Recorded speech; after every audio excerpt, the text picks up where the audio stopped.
आगाज करते हैं आज की बड़ी खबर से। वजीर आजम शहबाज शरीफ ने वफाकी काबीना के अरकान के नाम सदर मुमलिकत को भिजवा दिए हैं। वजीर आजम ने 19 रुकनी वफाकी काबीना की तजवीज़ दे दी है। नई वफाकी काबीना आज ही हलफ उठाएगी। तफसीलात जान लेते हैं। इस्लामाबाद से समा के नुमाइंदे उस्मान खान हमारे साथ मौजूद हैं। उस्मान साहब बताइएगा, सदर मुमलिकत को भिजवाई गई वज़रा की मुमकिना फहरिस्त में कौन कौन शामिल है?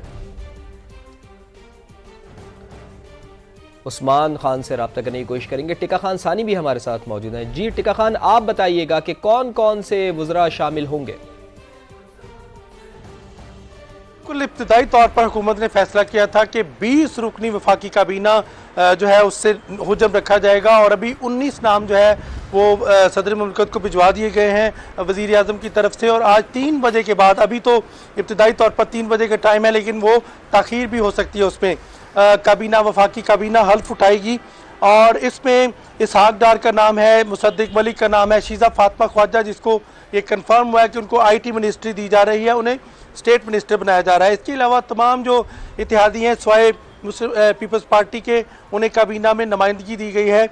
इसमें अता तारड़ जिनको वज़ीर इत्तलात व नशरियात बनाए जाने का इम्कान है, डॉक्टर खालिद मकबूल सदीकी जो कन्वीनर हैं MKM के, उन्हें भी वज़ीर बनाया जा रहा है। जाम कमाल जो साबिक वज़ीर आला हैं, अमीर मुकाम को भी वफाकी वज़ीर इस दफ़ा बनाया जा रहा है। इसके साथ साथ अवैस लगारी का नाम भी वफाकी काबीना में शामिल किया जा रहा है। और जो सदर मुल्क को नाम भिजवाए गए हैं उसमें ख्वाजा एहसन, ख्वाजा आसिफ, इसके साथ साथ राना तनवीर, अब्दुल अलीम खान जो कि सदर हैं इस्तेकाम पाकिस्तान पार्टी के, इसके साथ साथ आज़म नज़ीर तारड़ जिन्हें लॉ मिनिस्ट्री दिए जाने का इम्कान है, या फिर पार्लिमानी अमूर पर भी बात हो रही है। चौधरी सालिक जो मुस्लिम लीग काफ के रहनुमा हैं, रुकन कौमी असम्बली है, उन्हें भी वफाकी वज़ीर बनाया जा रहा है। कैसर शेख, इसके साथ साथ रियाज पीरज़ादा का नाम भी इसमें तजवीज़ किया गया है। इसके साथ साथ औरंगज़ेब चीमा और मोहसिन नकवी को मशीर बनाए जाने के हवाले से भी समरी भेजी गई है। इसके साथ साथ दीगर जो नाम है जिसमें चूँकि जो मशीरान हैं उनका वफाकी वज़ीर का दर्जा होगा। इसमें इसहाक डार का नाम तो पहले से मौजूद ले लिया गया। इन्हें 91 आर्टिकल 91 के तहत वफाकी काबीना का हिस्सा बनाया जा रहा है। एक ये भी तजवीज़ थी कि इसहाक डार को या तो सीनियर वजीर बनाया जाए या फिर खान सानी हुकूमत साजी के हवाले से ये काफी अहम मरहला है। इसी पर बात करने के लिए मुनीफ फारूक साहब भी हमें ज्वाइन कर चुके हैं। और मुनीफ साहब, वफाकी काबीना का हजम मुख्तसर रखा गया है, ये वक्त की जरूरत भी है, और इस अहम इक़दाम को किस तरह देखते हैं आप? चारों सूबों की नुमाइंदगी मौजूद है, ये यकीनी तौर पर कौमी हम आहंगी में कितना अहम किरदार अदा करेगी और हुकूमती उमूर को एहसन अंदाज में चलाने और मुश्किलात से निमटने में कितनी मदद मिल सकेगी? मुनीफ साहब, बहुत शुक्रिया। देखिए, जो नाम सामने आए हैं उससे कम से कम ये तो जाहिर होता है कि ये कैबिनेट संजीदा लोगों के ऊपर बेस की गई है। इसमें एक्सपर्टीज भी हैं, यानी टेक्नोक्रेट्स भी हैं, इसमें एक्सपीरियंस भी नजर आता है आपको, इसमें यंग जो पार्टिसिपेशन है वो भी नजर आती है। ओवरऑल साइज बड़ा मुनासिब है, मुल्की हालात को देखते हुए कोई लंबा चौड़ा साइज नहीं है। और अगर इसको इसी तक रखा जाए और इन्हीं तमाम लोगों की जो सलाहियतें हैं उनको बरूए कार लाया जाए और इफेक्टिवली काम किया जाए, जो हुकूमत का हुजम है उससे जिस तरह पिछली दफा बढ़ा दिया गया था बेतुके तरीके से, उस तरह ना बढ़ाया जाए, तो फिर ये बड़ा अच्छा होगा मुल्क के लिए भी, और ओवरऑल एक बड़ी बैलेंस टीम एग्जिबिट करेगी अपना आप। और शहबाज शरीफ साहब के लिए भी बहसीयत वज़ीर आज़म एक अच्छा फैसला होगा कि उन्होंने अपनी टीम को बड़ा चुनकर सिलेक्ट किया है और पढ़े लिखे यंग लोग भी हैं, एक्सपीरियंस भी है।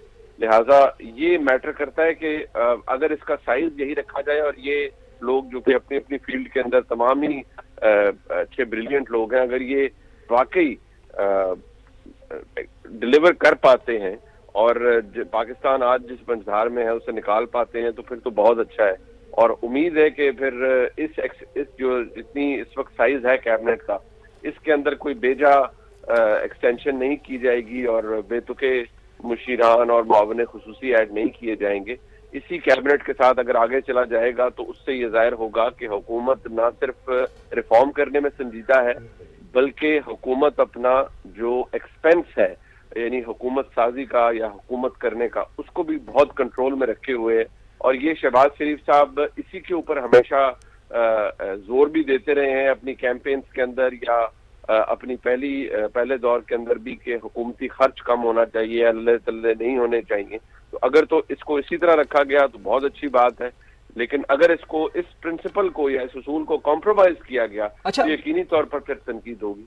ठीक, अच्छा मुनीफ साहब, क्या आपको लगता है कि ये जो वफाकी वज़रा का जो साइज रखा गया है काबीना का, वो मुख्तसर इस वजह से रखा गया है क्योंकि हो सकता है कि अगले मरहले में पाकिस्तान पीपल्स पार्टी भी वफाकी काबीना का हिस्सा बन जाए तो फिर उनको भी उनका शेयर दिया जाए, तो फिर तो यकीनन जो वज़रा हैं उनकी तादाद बढ़ जाएगी। फिर देखिए, ये बात आपकी दुरुस्त है और इस वक्त बहुत ख्वाहिश है मुस्लिम लीग नून की कि पाकिस्तान पीपल्स पार्टी वफाकी काबीना के अंदर उसकी शमूलियत हो, लेकिन वो किस हद तक होती है, कितना साइज लेती है पाकिस्तान पीपल्स पार्टी, वो डिपेंड करता है। लेकिन ओवरऑल मैं दोबारा इस बात पर जोर दूंगा कि अगर पीपल्स पार्टी शामिल भी होती है तो इस साइज को बेतुके तरीके से नहीं बढ़ाना चाहिए और इसको रिस्ट्रिक्ट करना चाहिए हुकूमत को, प्राइम मिनिस्टर साहब को, इस हद तक कि एक ये बात वाज़ेह हो कि हुकूमत के पास अखराजात करने के लिए, जब वो खुद कहते हैं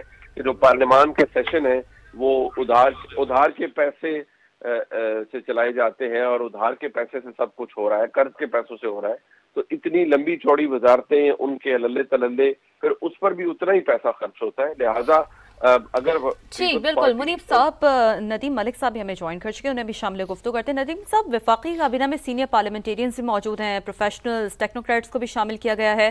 क्या समझते हैं वफाकी काबीना मौजूदा चैलेंजेस, बिलखुसूस मुआशी मैदान में मुश्किलात से निपटने के लिए कितना अहम किरदार अदा कर सकेगी? सबसे बड़ा चैलेंज तो है ही इकोनॉमिक रिवाइवल के हवाले से। उसमें औरंगजेब साहब जो एक बैंकिंग बैकग्राउंड से आ रहे हैं, उनको नाम तजवीज किया जा रहा है कि एज फाइनेंस मिनिस्टर वो ओहदे का चार्ज संभालेंगे, और इसहाक डार जो रवायती तौर पर नून लीग की तरफ से फाइनेंस मिनिस्टर के तौर पर सामने आते हैं, उनका वज़ारत खारजा में इस दफा नाम आ रहा है। तो ये इंटरेस्टिंग होगा कि ये किस तरह की मनसूबा IMF के साथ तो आते साथ टॉक शुरू करनी है। सर फेरिस्त जो आपके पास चैलेंज है वो यही है कि IMF के साथ एक 3 साला प्रोग्राम जो है उसको निगोशिएट करना है। एक तो जारी प्रोग्राम है जिसकी आखिरी किस्त उसको लेना है, और मुझे लगता है कि शायद ये जो कॉम्बिनेशन होगा टीम का, उसमें डॉक्टर शमशाद अख्तर का भी जो मौजूदा केयर टेकर फाइनेंस मिनिस्टर है उनका किरदार भी मौजूद रहे, बरकरार रहे, क्योंकि IMF के साथ पिछले 6-8 माह में जितनी बातचीत हुई है उसमें मरकजी किरदार डॉक्टर शमशाद का ही है। तो औरंगजेब साहब एज फाइनेंस मिनिस्ट्री का चार्ज तो संभालेंगे और साथ तो आइंदा के लिए मनसूबाबंदी भी करेंगे, लेकिन डॉक्टर शमशाद उनको असिस्ट करती रहेंगी। तो ये ऊपर से प्राइम मिनिस्टर को इन्हें सपोर्ट देनी पड़ेगी, और इसहाक डार, इसमें वजारत खारजा वाला रोल बड़ा इंपॉर्टेंट है, क्योंकि जो पाकिस्तान के बाईलैटरल क्रेडिटर्स हैं उनसे जब तक इमदाद नहीं मिलती तब तक IMF का प्रोग्राम भी आजकल थ्रू नहीं होता, और वो दोनों एक दूसरे के साथ मशरूत हो गए हुए। आपको सऊदी अरब, UAE, कतर या चाइना से अगर पैसे चाहिए हो तो वो कहते हैं कि IMF ऑन बोर्ड आएगा तो देंगे। IMF के पास जाएं तो वो कहते हैं कि ये बाईलैटरल आपको 8-10 अरब डॉलर देंगे तो फिर हम अपना प्रोग्राम देंगे, क्योंकि उसके बगैर फाइनेंसिंग पूरी नहीं होती। तो ये इनको आपस में मिल के एक दूसरे को कॉम्प्लीमेंट करना पड़ेगा ताकि 3-4 साल में पाकिस्तान दोबारा पांव पे खड़ा होने के काबिल हो जाए। सबसे बड़ा चैलेंज यही किया है इकोनॉमिक रिवाइवल, किस तरीके से पाकिस्तान को इस गिरदाव से बाहर निकालना बहुत बड़ा चैलेंज है जी। अच्छा नदीम साहब, यही सवाल पैदा होता है कि इकोनॉमिक रिवाइवल कैसे हो सकता है। बहुत बहुत शुक्रिया आपका नदीम मलिक साहब, आप हमारे साथ मौजूद थे। मुनीफ फारूक साहब, आप हमारे साथ मौजूद थे।